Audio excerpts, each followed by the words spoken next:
En el nombre del Padre, y del Hijo, y del Espíritu Santo. Amén. Señor, ¿a quién iremos si tú eres la palabra? A la voz de tu aliento se estremeció la nada, la hermosura brilló y amaneció la gracia. Señor, ¿a quién iremos si tu voz no nos habla?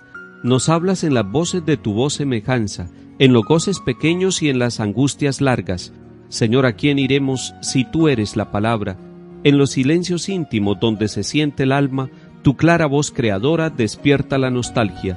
¿A quién iremos, Verbo, entre tantas palabras?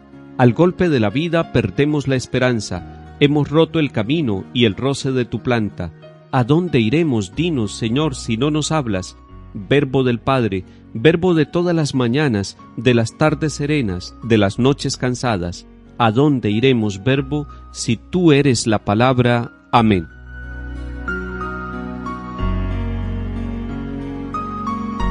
Lectura del libro de Ruth. En tiempo de los jueces hubo hambre en el país, y un hombre emigró con su mujer Noemí y sus 2 hijos desde Belén de Judá a la campiña de Moab.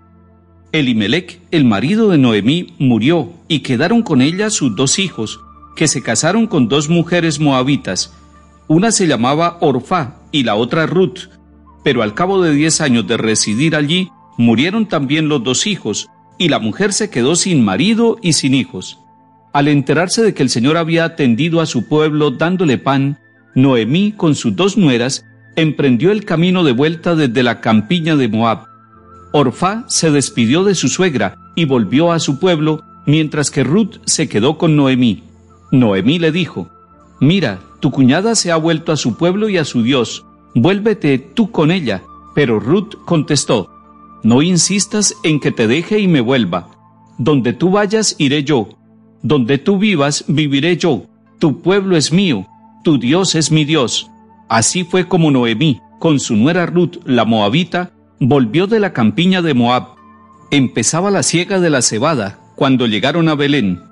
Palabra de Dios, te alabamos, Señor.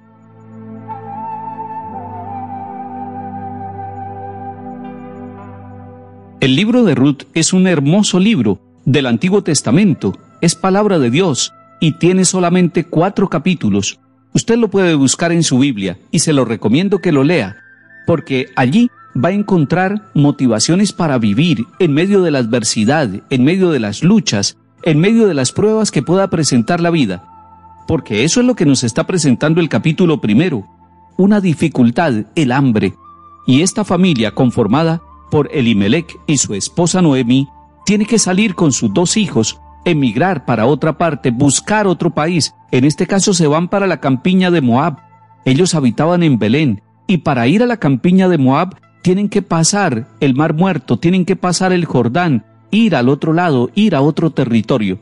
Esto que le sucede a la familia de Elimelec y Noemí le puede pasar a cualquier familia del mundo, pero también le puede pasar a una nación completa. Tienen que emigrar, tienen que irse a otra parte a buscar el alimento. Es una situación adversa.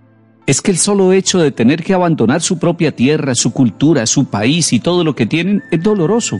Solamente el que haya tenido que vivir una migración, un desplazamiento, puede entender a profundidad lo que pasa en este capítulo 1 y lo que sucede en estos 4 capítulos del libro de Ruth. Después que llegan allí, a la campiña de Moab, se ubican, buscan dónde vivir, dónde trabajar, pero además viene una necesidad. Los hijos necesitan organizar su hogar, necesitan encontrar una esposa y no pueden buscarla entre sus paisanas, no pueden volver a Belén para poder constituir con aquellas más conocidas un hogar para realizar su vida. Y entonces tienen que optar por casarse con una extranjera. Se casan con 2 moabitas, una se llama Orfá y la otra se llama Ruth. Estas son las 2 nueras que tiene esta mujer. Son las esposas de los hijos de Elimelec y de Noemí.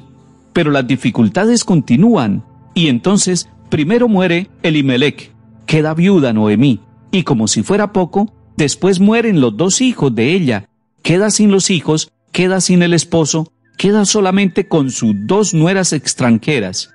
Y ahí viene una dificultad. ¿Qué hacemos ahora en el futuro? El tema de la viudez, añadido a estar en destierro, va a complicar la vida de Noemí.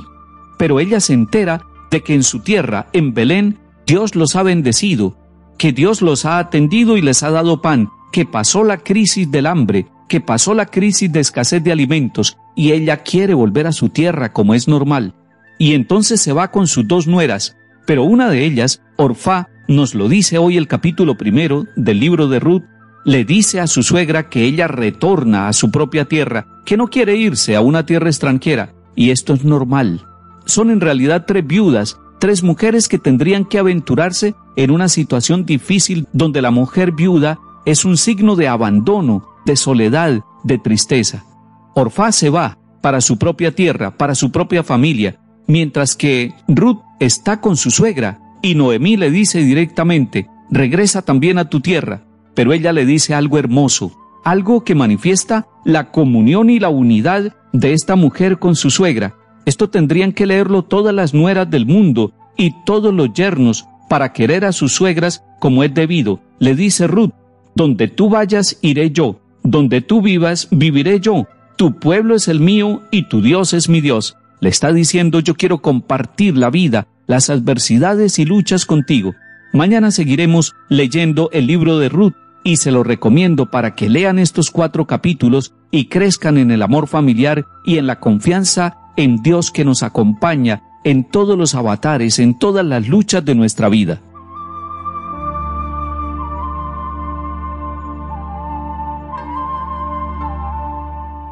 Salmo 145. Dichoso a quien auxilia el Dios de Jacob, el que espera en el Señor su Dios, que hizo el cielo y la tierra, el mar y cuanto hay en él, que mantiene su fidelidad perpetuamente, que hace justicia a los oprimidos, que da pan a los hambrientos. El Señor liberta a los cautivos. El Señor abre los ojos al ciego. El Señor endereza a los que ya se doblan. El Señor ama a los justos. El Señor guarda a los peregrinos. Sustenta al huérfano y a la viuda, y trastorna el camino de los malvados. El Señor reina eternamente, tu Dios Sión de edad en edad.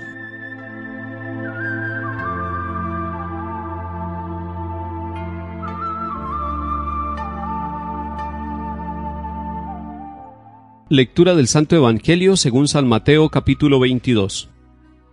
En aquel tiempo los fariseos, al oír que Jesús había hecho callar a los saduceos, formaron un grupo, y uno de ellos, que era experto en la ley, le preguntó para ponerlo a prueba: Maestro, ¿cuál es el mandamiento principal de la ley? Él les dijo: Amarás al Señor tu Dios con todo tu corazón, con toda tu alma, con todo tu ser. Este mandamiento es el principal y primero. El segundo es semejante a él: amarás a tu prójimo como a ti mismo. Estos 2 mandamientos sostienen la ley entera y los profetas. Palabra del Señor. Gloria a ti, Señor Jesús.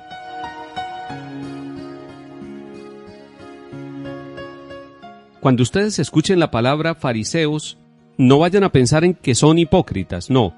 Ellos son una secta religiosa dentro del pueblo judío allá en tiempo de Jesús. Los fariseos eran unos cumplidores estrictos de la ley, vivían la ley por la ley. ¿Y quiénes son los saduceos? Es otro grupo religioso también, otro movimiento dentro de la religión judía en tiempo de Jesús. Fariseos y saduceos. No vayan a pensar que eran personas malas, porque uno puede estar interpretando siempre y clasificando entre buenos y malos. No, eran seres humanos que estaban tratando de santificarse con su religión judía. Pero al oír que Jesús había hecho callar a los saduceos, los fariseos entraron en grupo para preguntarle y poner a prueba al Señor Jesús. Eso sí tienen los fariseos y los saduceos, que tratan de ponerle zancadillas y preguntas difíciles al Señor Jesús. ¿Y cuál es la pregunta que le hacen entonces los saduceos?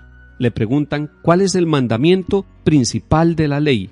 Es una pregunta interesante, porque para los judíos la ley recibida por Moisés y promulgada para el pueblo es una ley que santifica, pero resulta que ellos, después de los mandamientos que recibieron allá en el monte Sinaí, se fueron alargando en leyes y normas con el paso de los años, y eso le puede pasar a una institución, le puede pasar a un ser humano, le puede pasar a una familia, y por eso le preguntan ¿cuál es el mandamiento principal de la ley? Y nosotros deberíamos preguntarle al Señor Jesús también, ¿cuál es el mandamiento principal para nosotros los que creemos en ti? Y seguramente Él nos responderá como le respondió a los saduceos. El primer mandamiento, el principal, es: amarás al Señor tu Dios con todo tu corazón, con toda tu alma y con todo tu ser. Es decir, el amor a Dios, pero con todo, no un amor mediocre, no un amor a medias, no un amor intermitente, sino un amor constante, con todo el corazón, con todo el alma, con todo el ser de cada persona. Usted y yo tenemos que amar al Señor con todo el corazón, y eso nos hace felices, nos hace fuertes. Y el Señor Jesús dice, este es el primero, pero el segundo es semejante a él: amarás a tu prójimo como a ti mismo. Es decir, el Señor está uniendo estos dos amores. Está diciéndonos que amar a Dios solamente, sin amar al hermano, sería el 50% de ese primer mandamiento. Que el primer mandamiento de amor a Dios tiene una consecuencia y tiene una realidad y tiene una realización en el amor al prójimo. ¿Y quién es el prójimo? El que vive cerca de cada uno de nosotros. Entonces pidámosle al Señor que nos ayude a crecer en el amor, que nos dejemos amar por Dios y que le respondamos con amor, pero que no se nos quede solamente en un amor mirando hacia arriba, sino un amor mirando hacia los lados, para que podamos descubrir que incluso los que piensan distinto son destinatarios de nuestro amor y de un amor sincero y de corazón. Que el Señor nos bendiga y nos enseñe a amar, en el nombre del Padre, y del Hijo, y del Espíritu Santo. Amén.